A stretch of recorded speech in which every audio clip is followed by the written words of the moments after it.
Thai soup আমাদের দেশের রেস্টুরেন্টের একটি জনপ্রিয় আইটেম। থাই স্যুপ খুবই জনপ্রিয়। এই স্যুপটি আজকে বাসায় তৈরি কীভাবে করব সেটা আজকে আমরা এই ভিডিওতে দেখব।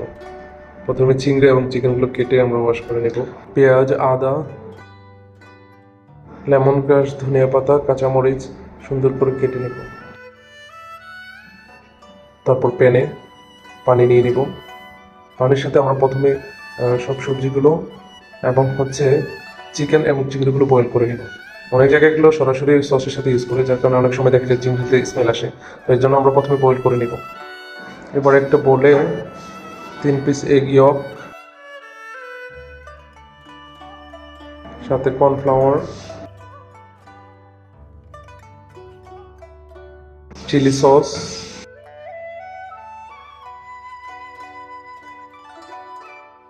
টমেটো কেচাপ,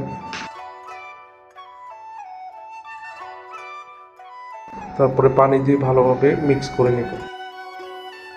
পানির পরিমাণটা, থিকনেসটা হবে সসের মতো, যেন সস যেরকম টাইপের হয় ওই টাইপের হবে। এবার বয়েল হয়ে গেলে আমরা স্কিম আউট করে ভালো করে নেড়ে নেব এবং চেক করে দেব ভালোভাবে সিদ্ধ হয়েছে কিনা। তাহলে সুন্দর একটা স্মেল বের হবে এবং কাঁচা গন্ধটা চলে যাবে।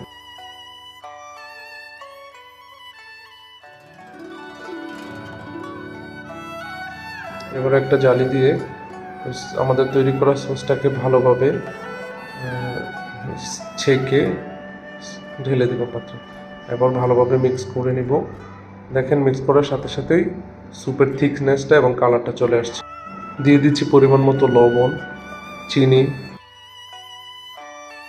কালো গোলমরিচের গুঁড়ো দিয়ে ভালোভাবে মিক্স করে নেব, যেন গোলমরিচের গুঁড়োটা ভালোভাবে মিক্স হয়ে যায়।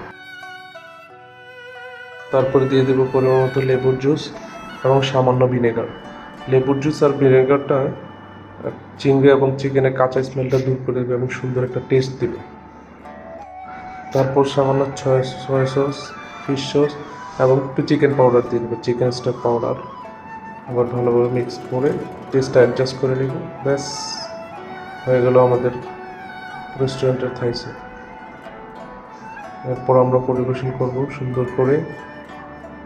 দেখেন কত সুন্দর কালার এবং স্যুপের থিকনেসটা কত সুন্দর হয়েছে। সার্ভিংয়ের সময় ওর উপরে আমরা ধনিয়া পাতা এবং রসুন ভাজা উপরে স্প্রিঙ্কেল করে দিব।